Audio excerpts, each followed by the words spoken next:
All right, let's do this. So for those of you who just joined, welcome to the Campus ESP webinar today, a sneak peek into our newest feature, discussion boards. So you have the product team here today, joined by a couple of customers, and I will kick things off with introductions. My name is Brooke Sternick. I'm our VP of Product and Product Marketing at Campus ESP. Our team handles all new features and product enhancements like discussion boards. And on the Campus ESP side, I'm joined by my colleague, Tiffany, who is really the one who developed this feature. And I will let Tiffany go ahead and introduce herself. Yeah, hi everyone. I'm Tiffany. I'm the product manager at Campus ESP. And yeah, I help build new features into the platform. And I talk to a lot of customers and run like pilots for new features, which is something we'll talk a lot about today. So yeah, I'm excited to take you guys through discussion boards. I'll pass it off to either Danielle or Gavin.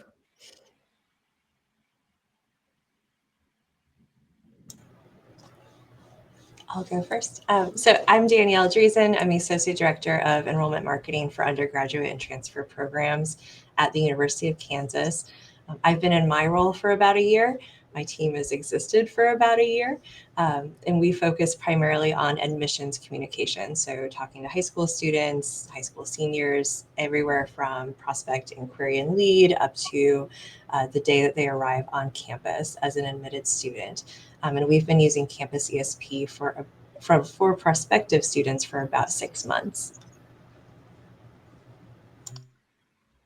And I'm Gavin Grivna, he, him, his pronouns. I'm the Director of Gopher Family Engagement at the University of Minnesota, where my office supports parents and family members of our currently enrolled students.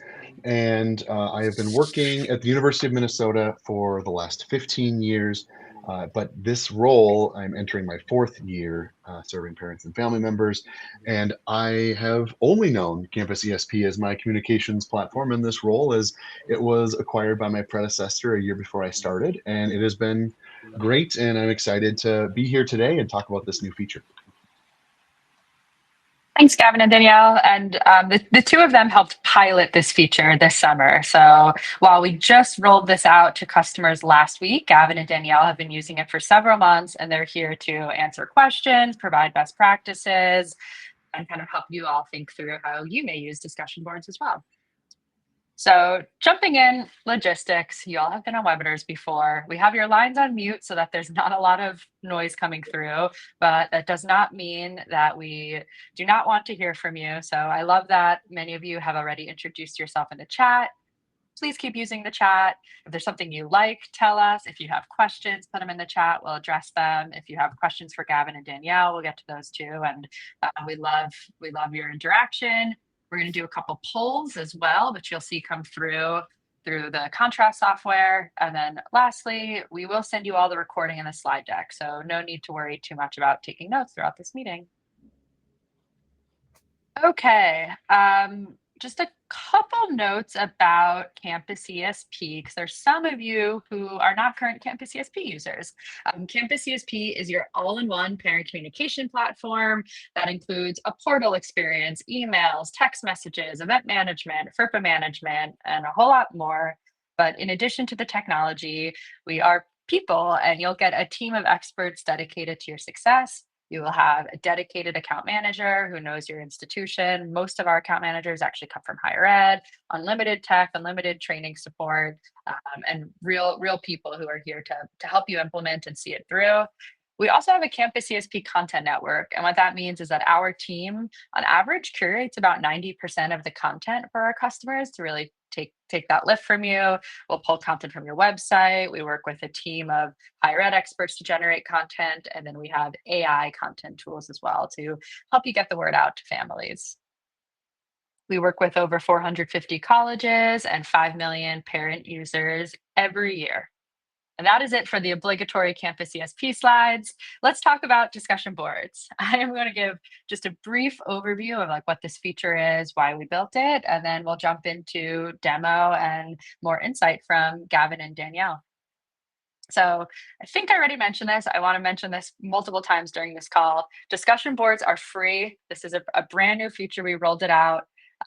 Last week, although we've had 5 institutions piloting it throughout the summer, this is free for all Campus ESP users, whether you use Campus ESP for current parents, prospective parents, parent giving, something else. And we really think this feature is going to help boost parent utilization, help answer questions, and help you all move on from the parent Facebook groups that we know everyone in higher ed loves to manage. So why did we build this feature? Some of you have probably read the Campus ESP 2025 family survey that we released earlier this year. We surveyed, you could download it. I think that just popped up for you all. You can download it if you're curious, but we surveyed over 32,000 families at 81 colleges. And one of the stats that really stood out to us as a team is that only 30% of families are currently satisfied with their opportunity to connect with other families. Overall, families are quite satisfied with the parent experience. Over 74% of families are satisfied with the general experience, but where the biggest gap is their opportunity to connect with other families. Now, some families are finding ways to connect on Facebook or through other channels, but as a team, we wanted to create a better way to drive that parent conversation. So, our solution is what we're calling discussion boards. This is a new feature that families can use to connect, ask questions, get support with more moderation tools, especially AI moderation tools to help your team monitor the conversation and control the tone of the conversation. So, super high level, what that looks like is that you can build personalized discussion boards tailored to different communities or to different parent segments. Some of the use cases from the pilot were discussion boards based off of class year, incoming prospective families, in-state versus out-of-state, first generation. We talked about Spanish-speaking families. You'll hear more from Gavin and Danielle, but you can really create unlimited, personalized parent discussion boards. As I've already mentioned a few times, our number one goal was to help you avoid some of the headache that you experience with parent Facebook groups. So you'll have AI moderation that will automatically flag and remove any inappropriate content. In addition to that, vetted human moderators like campus administrators who can pin important content or provide accurate and official answers, and a whole bunch of other tools that will help you keep the conversation positive. You'll be able to see what information families want and need to help improve your communication strategy. You'll see what questions are coming up where families need support and respond to that with better content and resources, and really use this as an opportunity to build trust with families. So here's where we wanted to pause to get a read from the room and just bring up a brief poll to see what you all are doing currently with families. As you respond to the poll, you'll see the responses come through here.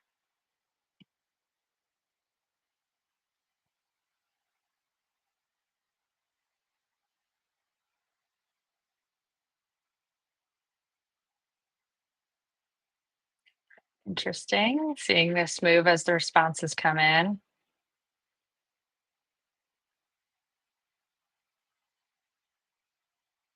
All right, it looks like the responses are maybe starting to level out here, but about half of you do not currently have a Facebook group. About half of you, a little less than half of you, have a Facebook group, but it's not working for you right now. And a lucky 9% of you, 11% of you do have a Facebook group that's working. So I think this webinar will speak to each and every one of you about another opportunity or another alternative for parent-to-parent communication. So on that note, I'm going to pass off the reins to Tiffany, who's going to talk a little bit more about the pilot and how it went. All right, thanks, Brooke. So we will talk about results and go through a demo, but just to kick things off, I wanted to give you all like a sneak peek into how things were going in the pilot, and also share some like real life examples of conversations that were happening throughout the summer from our pilot customers. So I'll populate with a few examples from our pilot customers. We definitely got a lot of questions about academics with the upcoming school year. An example here, we have a family member asking about math placement exams, and you can see that in a verified administrator with the badge over here. I think this is an admissions counselor on the KU team, just responding with some helpful information about what their student can do, and the family member responded saying, "Thank you." We definitely got a lot of questions about financial aid and tuition. The example I just populated here, we see a family member asking very specific questions about how they can view their itemized bill. And you can see that Allie, the main user at LSU, another one of our pilot customer, jumped in with a response. Saying I sent you an email to connect. And yeah, this really shows how discussion boards is also a way to see which families need a little bit more support. And if you would like, you can also like reach out and give that more personalized outreach and help the family members out where they need. Another example here, more financial aid questions. This one I really love because it shows an incoming family member asking questions about financial advice. And you can see that multiple current family members are responding with like how they've handled it now that their student is a sophomore. So just current families really jumping in and providing insights to less seasoned family members. We also saw a lot of families just like excited to connect with each other into the discussion boards. This example I just pulled up is a family member who is basically saying, "Oh, I'm attending orientation on these days. Is anyone else going? Would love to grab a drink." So yeah, just love to see like family members excited to chat with each other and get to know each other more and really, really build community in our discussion boards. The last example I'll pull up here is really highlighting the interaction between current families and prospective families, especially for those folks interested or currently using Campus ESP on the current family side and student enrollment side. Yeah, we see like this family member here with an incoming student, and their student is expressing some concerns or worries about their major. And you can see that the response from a more seasoned parent is saying, "Oh, my kid had a talk with a KU recruiter, and that was really, really helpful for them." So yeah, just this is a great avenue for current family members to offer advice and reassurance to other families who are either incoming or maybe in the application process or the decision-making process. So yeah, first just wanted to start off and show you guys some real life examples in the discussion boards. And now I'm gonna move on and yeah, bring in our panelists, Gavin and Danielle, who helped pilot it over the summer. And we'll have questions for you guys throughout this webinar, but just wanted to start things off and just ask you guys, can you talk briefly about your experience with discussion boards? Like, what boards did you set up? And yeah, how was your overall experience with discussion boards? Yeah, I can jump in. I will start by saying there is a special place in my heart for parent Facebook groups, both love and hate. But I was very excited when this was an option for us because we really needed a safe space and an official space to host our parent engagement, family engagement that wasn't Facebook. We were really trying to move away from that. And so we kicked off with just one board, one discussion board for our fall 2025 admitted student families. And at that point in the year, this is about April, the students, most of them had already paid their enrollment deposits. They were already signed up for orientation. Housing selection was the next big step. So we were really shifting into that summer transition from, they graduated high school to they're about to start as freshmen. What I really liked about it, again, it provided a safe and official place for parents and families to interact. But we also really enjoyed seeing the families in their conversations in real time. And so my team manages communications across the board for admissions. So emails, social media, print pieces, events. And so something that was important for us was to identify what those families were talking about in the discussion boards and make note of when they were asking the questions and what questions were coming up repeatedly. So we could then take that and maybe we could adjust some of our other marketing to make sure we were addressing things more. Or maybe there was something on the website that like wasn't clear, and so we could help address that. So I really enjoyed the discussion boards in that sense. And then, you know, thinking about kind of how they engaged in favorite conversations.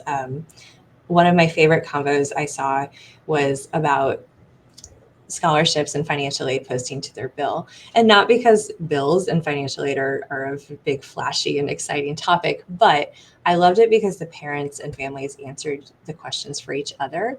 And so we had one family say, when is our scholarship going to post? And another family member jumped in and said, I have the same question. I'm going to call and find out. And they jumped back in and said, next Friday. And then when scholarships posted, the family members came back to that same post on the discussion board and said, oh, mine just posted, mine posted too. And so at no point did our staff have to jump in and answer that. They were really helping each other.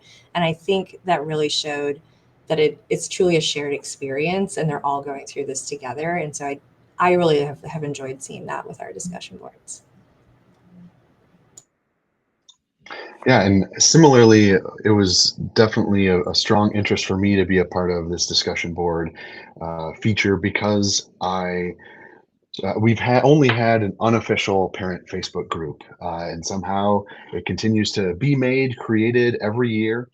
And the conversations that take place there, I hear about quite a bit from families trying to verify information or having questions or concerns about what's expressed there. And I've always felt that there should be a middle point, a middle ground between me moderating a Facebook group, which can be pretty labor intensive and time intensive, versus just not being aware and not being a part of one. And I think this really, so far for me, has met that halfway point of being able to have conversation. And I really like, Danielle, what you said about having that sense of a live conversation and feeling like there's a pulse on what questions and when families are having. For the University of Minnesota, we set up 2 boards to start with families of first generation students and then another for out of state families.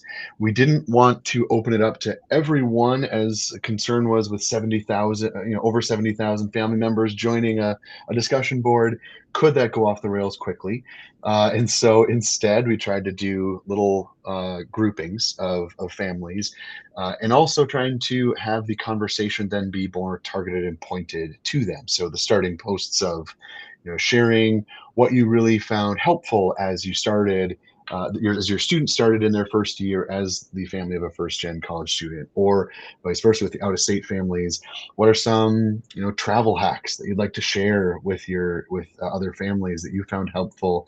And they really jumped in. And then after a month of the pilot, we then added first-year families as a discussion board and had a really robust dive in right away with families of questions about housing and dining and a lot of praise for orientation. And so that was great to share with my colleagues in orientation and transition experiences and show here's people lauding the work that you're doing and having a great experience and sharing to other families that they should come to throughout the summer. And it was a great opportunity for that as well. And I think that I've really enjoyed that ability to, going back to that live experience, that instead of having emails come in after the fact and largely in a negative context, having this sense of here's the ongoing conversations they're having now and the questions in a timely manner. It's just been a really great tool and I've really enjoyed it. And I think the families have too. Yeah, thanks, Daniel and Gavin. Gavin, I remember when we were prepping for this call, you mentioned like the conversations you were having with families at orientation last year and how like families were even like asking for that. Can you like talk a little bit more about that example and experience? Yeah, absolutely. Yeah, they last summer they directly a family member came up during the tabling at orientation, family orientation, and asked, is this portal that you have and you're wanting us to join only content curated by campus and sent out to us, or is there opportunities for us to share our own questions, share our own feedback and voice? And at that time, I was able to talk a little bit about the comment feature with posts, but you could see they weren't really enjoying it and not really feeling like it was capturing what they wanted to do. And fast forward then to this summer, being a part of the pilot community, I was talking with families, and then trying to share, join Gopher Family Connection on our campus as it's known, and be a part of this conversation. And one of the moms I saw pull aside and say, "It's a really great tool. There's these discussion boards where you can go in and talk and interact with other families." And that was how they were selling it to other families, was the discussion board feature. None of my labor is going into the newsletters or emails to everyone, but I'm happy to see that they were wanting to, and that was the feature that they honed in on of why it would be a strong sell. Yeah, I love to see families like advertising discussion boards on their own. It's really great. Um, now just want to jump into a demo and show you guys what discussion boards looks like in the platform. So I'm going to go ahead and share my screen and take you guys through that.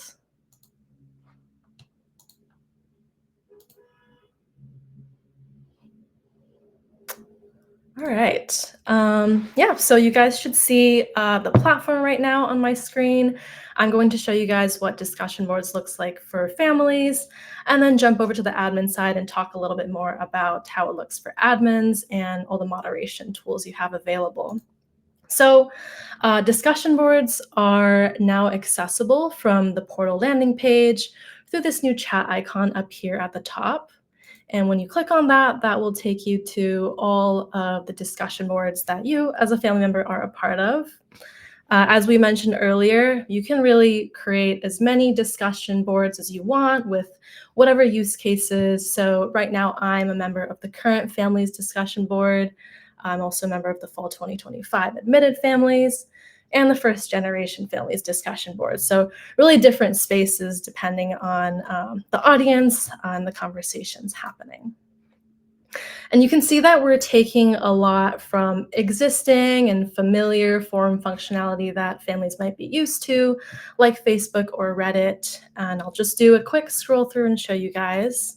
At the top here, families can filter their view by what's popular or most recent, depending on their preference.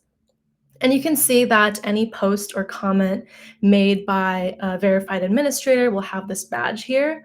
And that's really there just to make it really clear when a piece of content is coming from a trusted or verified source. Admins will also have the ability to pin specific posts to the top. So if there is like a specific discussion that you want all families to see and engage with, you have the option to kind of put that at the forefront of their discussion board. I'll just scroll through slowly. People can add images to their posts. People can upvote and downvote posts, and post comments and reply to comments as well. And you can see like people can ask whatever questions or start any conversations that they would like. Also just want to point out some of the other options that families have available to them. If there is a post that I as a family member see and I'm like, oh, that's really interesting, I want to hear more about this topic, I can choose to subscribe to that post. And that will just make sure that I receive notifications over email whenever there's a new comment, so I can stay up to date on the conversation happening there. And just touching on the admin tools a little bit, or the moderation tools a little bit. On the other hand, if I'm a family member and I see something that I don't think should be in the discussion board or I find concerning, I also have the option to report that post or comment. And that report will go directly to administrators who can review it and take action if needed. And on the admin side, you can see that there's some additional options here. As an admin, I can also moderate directly from the board. So if there's a post that I would like to remove from the discussion, I can go ahead and do that. Or I can remove all existing content from a user if you see someone who's consistently posting concerning stuff. And that will remove it from everyone in the discussion, but the person who posted it will still think that it's there. So we don't notify people when their content has been removed or anything like that. And then the last piece is really creating posts. You can do that up here at the top. I can create a post, pick what board I would like to post it in, and I can also include an image and have access to some formatting options. As an admin, I will also be able to add any attachments in case that is helpful. Yeah, and when I create a post, you'll see it populate in the board over here. And yeah, I wanted to use this to kind of segue into the moderation we have. You'll see that posts and comments go through our AI moderation. And this is really to make sure that the conversation is free-flowing. We don't want there to be like a manual or intensive process for your team to have to approve. So we're using AI moderation to really scan for any inappropriate, vulgar, or offensive language. And we're also scanning that on the image side as well. So any posts that kind of are inappropriate or offensive will get flagged. They won't get posted to the discussion, so you don't have to worry about that. But if it does pass the check, it will post automatically and in real time, so people can have these free-flowing conversations. All right, I will jump over to the admin side and show you guys what it looks like for the administrators. So you'll be able to access discussion boards in this new icon over here on the left. This is available for all CampusESP customers now.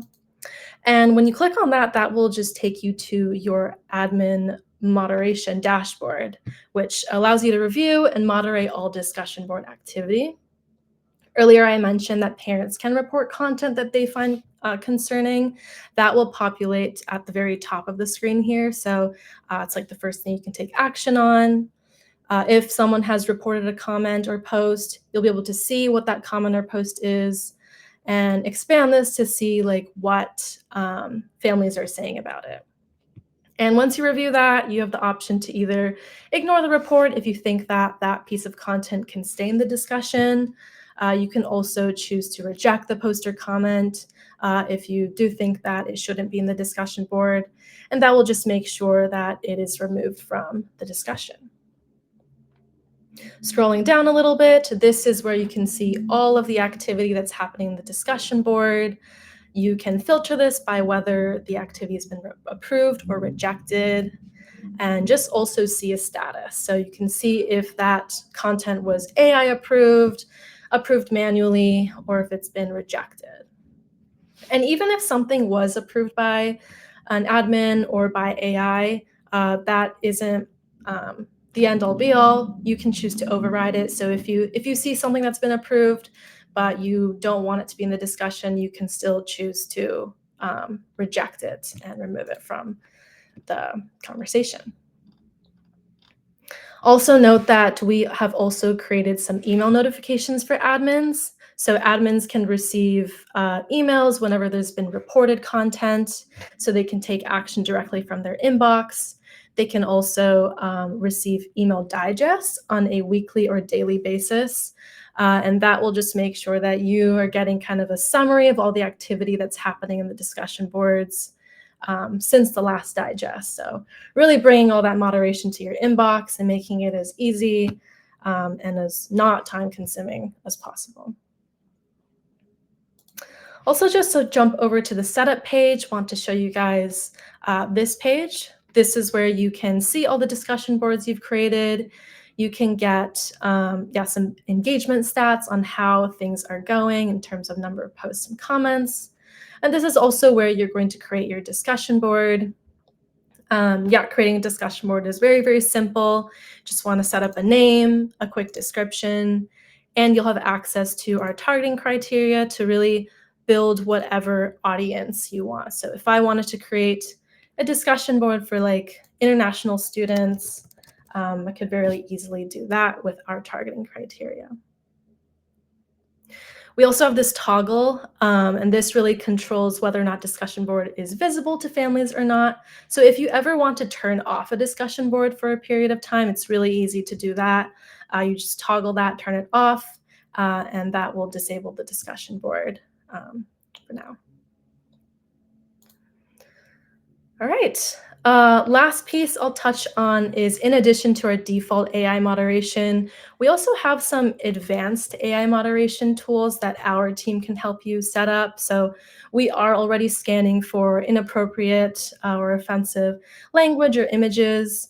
But if there is like a specific topic that you would like to block, if there's something specific on campus that you just don't want people to be having conversations about, we can also set up specific topics to block, and then our system will also scan and make sure that those pieces of content don't get posted as well. So yeah, just giving you guys some extra AI moderation tools to really monitor the conversation as much or as little as you would like.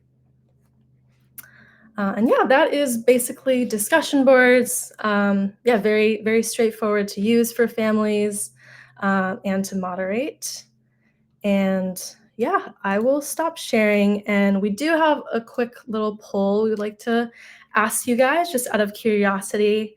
What use cases are you guys most interested in implementing with discussion boards?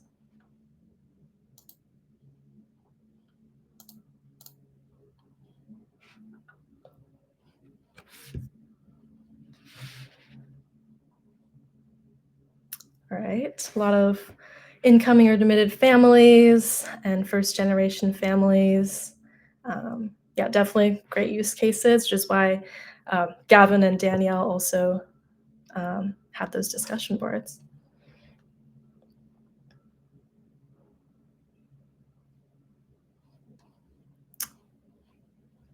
All right. Yeah, very interesting to see. I think the responses are kind of trickling in and kind of leveling out. So yeah, let's jump over now and talk about results. Now that you guys have seen a demo and gotten some insights from Gavin and Danielle, I'm sure you guys are wondering, how have discussion boards been going for our pilot customers? So let's jump into the results. Hey, Tiffany, sorry to interrupt here. There have been so many questions in the chat. I thought this might be a good opportunity to just pause and answer some of the most pressing questions before we get into the results. So I'll just pose maybe 3 questions right now, and then we'll see how that goes, and we can continue on with some of the other data. Totally. I know we plan to get to this later, but I think now is a good time to address this.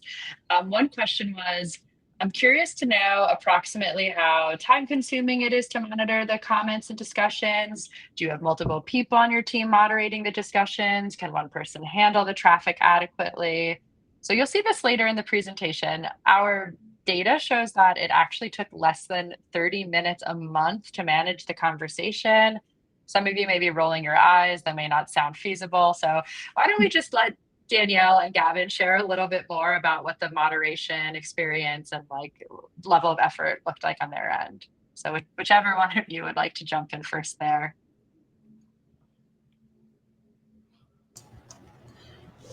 I can jump in first, and I know my answer will be different from Gavin's because we managed these a little bit differently. So it's true. It really didn't take a lot of time, and time was something that our team was so concerned about, especially on the prospective side. We were launching these boards during the exact same time that we were launching a brand new communication strategy for our fall 2026 students on July 1st. Time did not exist for me and my staff members that worked on CampusESP. So we were really concerned about this, but it really didn't take much time, less time than it took to monitor a Facebook group, to be honest. I both myself and then my digital strategist who handles our social media and emails. Her and I tag teamed kind of overall management of the boards and the portal posts as well, and comments there. And we each, like, one of us would log in the morning, one of us would log in the afternoon. That was the goal, so we could check throughout the day. But it really didn't take a lot of time. We also, our team, and I might be jumping ahead, so stop me, ESP group, if I'm jumping ahead on this. We also engaged the help of our admissions representatives. And so our admissions rep team has essentially someone they call on call every day. And that's if somebody comes up for a campus tour or stops by, unscheduled, the on-call person helps take care of that. And so our admissions team was fantastic about building in time to look at the discussion boards as just part of their day-to-day responsibility of whoever was on call. That was just something you did. You checked the email inbox, you checked the discussion board. And if they saw a post that had not been commented on within about 6 or so hours, then they would jump in and provide an answer. So that helped too. So I can't say that just because my time was once a day, it didn't mean that we didn't have other people checking. But yeah, I would say maybe an hour a week. And that's just because it was new and we really wanted to monitor and make sure we weren't missing anything for us. Yeah, for me at the University of Minnesota, it was pretty it was pretty easy to add to my morning routine. I at the campus of our size am a one-person office, and so I am always concerned about what I can and can't commit to in terms of time. And so that was one of the reasons why we had smaller groups that we launched the discussion boards with. And Tiffany will attest to, student affairs, marketing communications, and myself. We were very upfront about having it be listed as a test or pilot community, as we could then, if things went sour, we could shut it off and shut it down and move on. And happy to report that that wasn't the case. And from my experience, it was I would see the emails first and foremost in my inbox in the morning. I'd check and see how many posts were made by users, how many comments were made, and get a sense of what was added, what wasn't, what the conversation was, even just from email before I logged into the Campus ESP portal. I went in and I would check and just see. And most of the time, families would answer before I got to it. And I would talk in your community on campus of how long would you want to wait before you reply? I didn't want it to feel like it was me being, monitoring content or policing it or anything like that. That it was content generated by the Gopher families, and so I then waited a day. And so if the next day it wasn't replied to, I would reply and give kind of a sense of it. But most of the time, and by and large, it was families commenting, giving the answers that I would give, and albeit a little bit more directly than I would most of the time. Yeah, we also had our 3 other pilot customers, pretty much saying similar things to you guys. They had one person pretty much managing discussion boards and felt like that was completely doable, and just like checking the inbox at the beginning of their day. And just finding it to be very easy to moderate. I think there are 2 other questions that we should answer now. And I'll just say we probably have more questions than we can get to in the next 20 minutes. But for the Campus ESP team, we are tracking all the questions and we can send out answers after this webinar too. We can write up a list of all the questions that came through and what our answers are to them, so you can review after the call as well. But we'll try to get through as many as we can. Another question that came up is from Jeff. My biggest concern is families sharing incorrect information or this turning into a complaint board. This is something we constantly deal with our Facebook group. It was more of a negative for our office than a positive. So Gavin and Danielle, maybe starting first with you this time, Gavin, we know that your conversations were, for the most part, highly positive. Can you share a little bit more about what types of conversations happened, or maybe just share like why you think this turned more positive than negative in your case. Yeah, I spent more time planning for the doomsday scenarios and planning for toxicity than I spent moderating the discussion board subsequently for the months after. We had a lot of conversations between student affairs, marketing communications, university relations, and general counsel on our campus. Talked about, made plans for how do we approach these types of things? What does this look like? And ultimately, the most negative, if you even want to call it that, post that we got was by a family member who was at family orientation who said, "I didn't get a swag bag when I checked in. Can someone bring it to me in the Great Hall? I'm there right now." And if that's the most negative comment, I'll take it. I think because it was people added to it, and they know that we are watching it and seeing it. They met me orientation, but also see my face with the badge. I'm a person, not necessarily just this Gopher family email inbox. And the discussions really were surprisingly positive. They were laudatory over, again, our orientation team's efforts, asking questions, but from the place of just curiosity, not spite. It's been very positive, very happy for me. In fact, I'll even kind of ding myself in this, in that we only had one piece of AI flagged content, and it was one of my posts. That's my claim to fame from all 5 campuses in the pilot. It was a post that I made in the first gen family member community, and it was an image of everybody displaying a one, proud first gen, and the system thought it was a different finger they were holding up. And so, again, not a lot of the negativity explored there, just not seeing it happen and in place. And so it's been very positive, and most people have been very responsive to a direct comment from me, just answering their questions.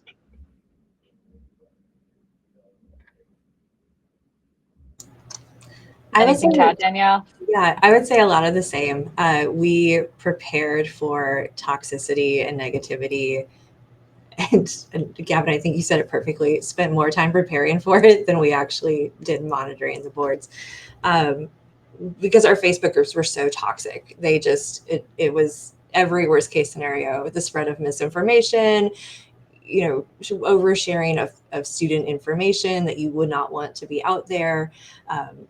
Things spiral, rumor mills, all of the things on Facebook. And so we were ready for that because we didn't know, was that going to carry over into this? And we really didn't see anything negative. And I think it does go back to the fact that this is an official platform for them. It's not a Facebook group, and there aren't outsiders sneaking in. There's not a student sneaking in. There's not non-KU family members sneaking in. They truly have to have a login through the university. So we were really surprised and pleasantly surprised at how easy it was and how much positivity there was with it. Great. Thank you both. Last question we'll take now, then we'll just do a couple more slides and spend the remainder of the time getting through as many questions as we can. Both Lindsay and Dee Dee asked about First Amendment issues related to removing comments, how you all approached this, and whether you received any guidance from general counsel on how to approach this. Tough question, a tough climate to address this question in, for sure.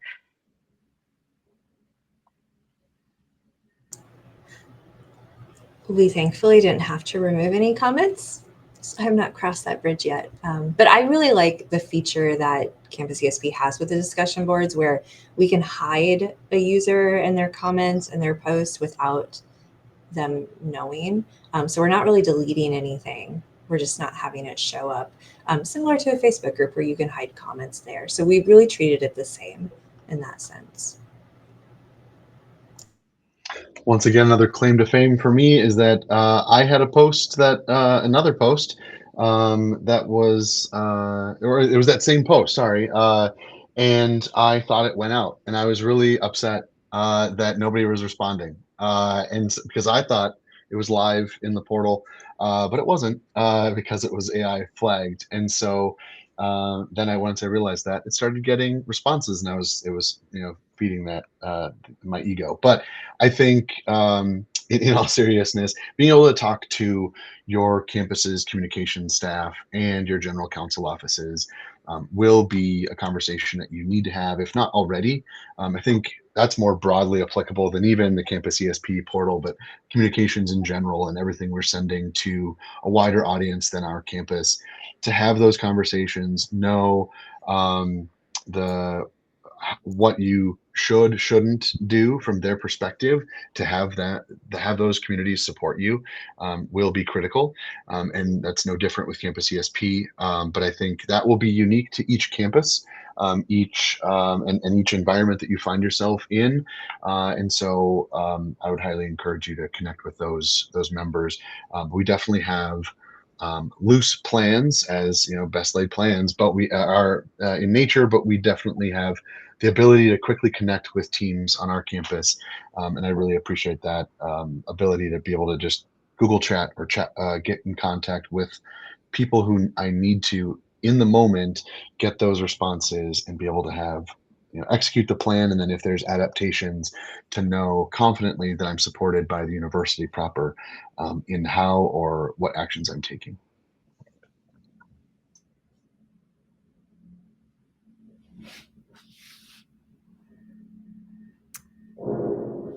All right. Yeah, so definitely want to address a lot of the questions in the chat, but we will just talk briefly about the results we've seen in the pilot and take you guys through that, and then spend the rest of the time answering as many questions as we can.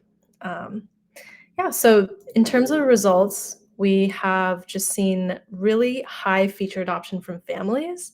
In the 3 months that the pilot was officially live, we had over 25,000 visits to the discussion boards and nearly 1,400 posts and comments just among the 5 schools. And within that content, we found that 83% of it is generated by families alone, which is really showing that families are really excited, they're proactively engaging. And yeah, as we talked about earlier, there's minimal facilitation needed from university staff. Like, you don't have to worry about having to make posts frequently or respond to things right away, because families are excited to yap and they will take that right off of your plate. And we also saw that discussion boards has really resulted in a surge in general family engagement and general portal usage. When we looked at the number of portal visitors between last summer and this summer, on average, portal visitors increased by 40% year over year, which is amazing to see. And kind of further backing up that general surge in engagement, we also saw that the number of new account registrations, the number of people like completing their profile, has doubled since launching discussion boards. So we looked at the number of account registrations in the 3-month period before launching, and then the 3-month period since launching, and there's just been way more account registration. So really shows that families are excited to engage with each other, excited to engage with Campus ESP as well. And then finally, just want to talk a little bit more again about how easy it has been to manage. Out of all of the posts and comments we've had, there have been 0 AI flagged content from families, 2 from Gavin, but 0 from all families. We've also, it's just been like so easy to moderate. On average, admins were spending less than 30 minutes a month moderating, so just a couple minutes every single day. Especially with like the email notifications, really want to make that as easy as possible. And then finally, in terms of implementing discussion boards, it is really easy and straightforward for you all to set this up. It takes as little as 1 week. And actually, in the last week since we've launched discussion boards to all customers, we've already seen a handful of customers go ahead and set up discussion boards, promote it to other families. So in some cases, it will take even less than a week to get it set up. So yeah, really highlighting how easy it is for your team to manage and set up. And then lastly, I just wanted to share some quotes from actual family members using discussion boards. For our pilot customers, we sent out a survey to all families, just asking them about their experience with the discussion boards. Got a lot of great responses and just wanted to share a few with you all. We had a family member say, "It's hard navigating through family chats on Facebook. Here, not only do parents answer, but university representatives as well." Another family member said, "I thought I would just jump on and see what it's about, but I ended up spending quite a bit of time and learning a lot from it. So now I go back to it." Really love that comment. And then lastly, to sum it all up, one family member said, "Discussion boards are a great resource to ask questions and hear from seasoned parents and staff members." So I think families really do appreciate having like the university presence there, getting official answers, and that not only helps them build community, but also builds trust with the institution and helps them know that your university has their back and is going to support them with what they need support on. So just wanted to share some of those quotes with you all. And with our 8 minutes left, I know we're getting a ton of questions in the chat. So we'll just spend the rest of the time kind of going through these. I've kind of been moderating the chat. I think one place to start is maybe just like there's a couple quick product questions that I think, Tiffany, you can answer rapid fire. So one is, can administrators prohibit certain words that go out? Yes. We have these advanced AI moderation tools where if there's a specific word you want to block, we can get that our team can get that set up for you.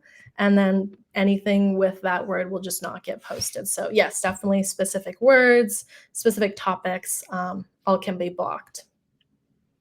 Cool. Thank you.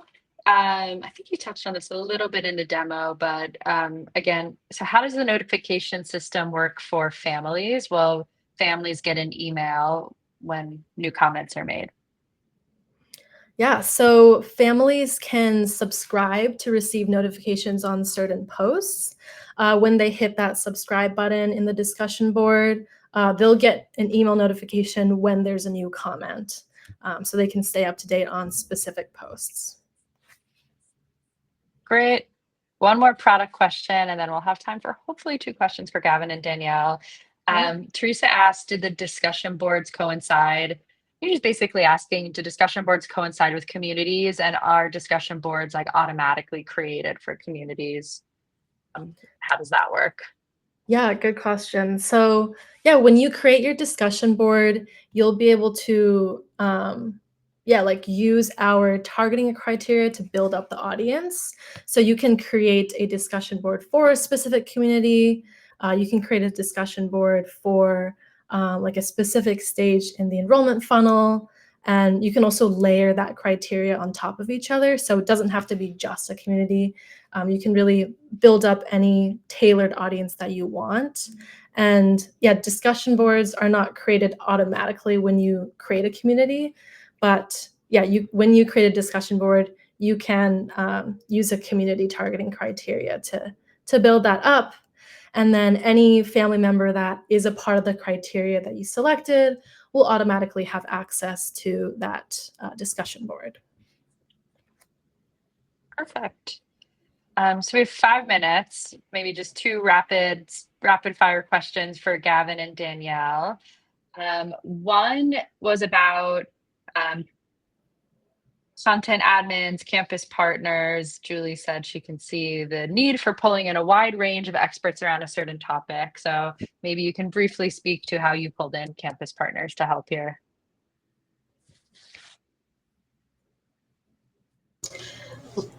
So I already discussed how we pulled in our admissions reps. For the sake of time, I won't repeat that. But we also pulled in partners outside of admissions. And so like housing was a huge one that we knew we'd get a ton of housing questions.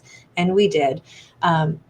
We at first didn't want to pose this as just another responsibility for our student affairs partners because they hadn't signed up for it. And so we weren't going to make them do anything. So we posted as this as an opportunity, and gave them the option if, as a content admin, they could go in and answer questions themselves, or if we had a housing question that we could not answer, what would be their preferred way to respond. And so for a few of our campus partners like housing, dining, sorority, fraternity life, they just asked us to shoot them a quick message on Teams or an email to say, hey, we have a question in the discussion board. Can you jump in and answer this? Now for this upcoming year, my hope is to work with them more and get them on board so they are actively checking it as content admins. But I think that was really helpful for us to not make this a mandatory thing for other departments at first and just say, hey, this is an opportunity for you to connect with families. Yeah, similarly, as I'm trying to continue to get campus partners aligned with Gopher Family Connection, our Campus ESP name on our campus, we're definitely um, trying more and more to get content from a lot of various places across campus. But specifically with the discussion boards, my approach to it was when there was a question relating to orientation, it was specific beyond what I was able to answer. I screenshotted, emailed it to a colleague in orientation transition experiences, asked, what answer should I reply with? And they, to their credit, said, I'll go in and I'll answer directly. And they were able to respond right in the portal. Same thing with our health service on campus, Boynton Health. I screenshotted a question about health insurance and sent it to them. They said, yep, we'll go in and we'll answer it, instead of replying to me and having me answer.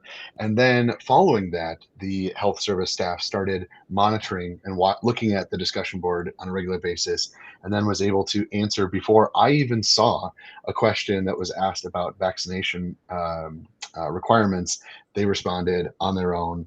And so it's a great way to just kind of continue to have partners look and view and be a part of it. So it's a great way to continue interest from campus into our portals as well. Great. Thank you both. Okay, so we've 2 minutes. There are a variety of questions around best practices for launching this, which as part of the Campus CSP team's follow-up, we will just share our best practices. But Gavin and Danielle, maybe each of you could just share one recommendation you would have for folks who are considering setting up a discussion board. Good question. I think for our team, the most success we had was just preparing in advance, preparing for the worst case scenarios, but also preparing for how do we post if engagement's low. Like that was our biggest fear, was we were going to launch this and then nobody would say anything, or like one parent would, and then it'd just be staff. And so, having post ready in the background, just like you would if you were managing a Facebook page. In a perfect world, you schedule those in advance. But yeah, just preparing in advance was really helpful for us. And then always looking for opportunities. Like we're thinking ahead, we're looking at, okay, how do we add international family boards? How do we add out-of-state family boards? Not how do we, we're doing that for the fall 26. But also like, how do we incorporate maybe a live event style, like an Ask Me Anything, where we have staff members who are saying, hey, we're going to be here at this time on this day, or we shoulder tap current family members so it can be a live Q&A. I think we were just really excited about the opportunities with this, and the pilot went so well that, we're looking for ways to kind of push those boundaries of how do we take advantage of this more. And just like when we're making event plans, we can only plan so much. And so dive right in, try it out, try with a small community, see how it goes, pilot it, test it out, and then continue to fold and add in and scaffold in more and more and build it up. And but in our experience in the pilot, I think I can kind of represent the collective voices and say they engaged. Families were excited to talk with one another, with us further. And I think as a result of it, I even feel more plugged into our Gopher families, feeling like I know what they're talking about better than before, and just waiting for emails to come afterwards. I think it's been a really great tool to feel for families to feel more a part of it, and for myself as well. Awesome. Well, Gavin and Danielle, thank you for all of your insight. I know that all of our customers just much prefer to hear from fellow higher ed administrators and Campus ESP users over the team. For the 60 of you who are still on this webinar, who stayed a minute over, thank you for your time. I think there's a lot more conversation to have from here, a lot more questions. So as I mentioned, well, we will send out the recording. We'll send out the deck. We'll send out the Q&A. We'll spend some time answering any other unanswered questions and share that as well. And for those of you who are interested, you can also reach out to your customer success manager or your account manager. The entire Campus ESP team is trained up on this feature. So if you want to think about how it works for your school specifically with folks who are very tied into your particular campus, you can continue the conversations there as well. But I think we will wrap on that note. And hope everyone has a great rest of your day. Thanks for the time today.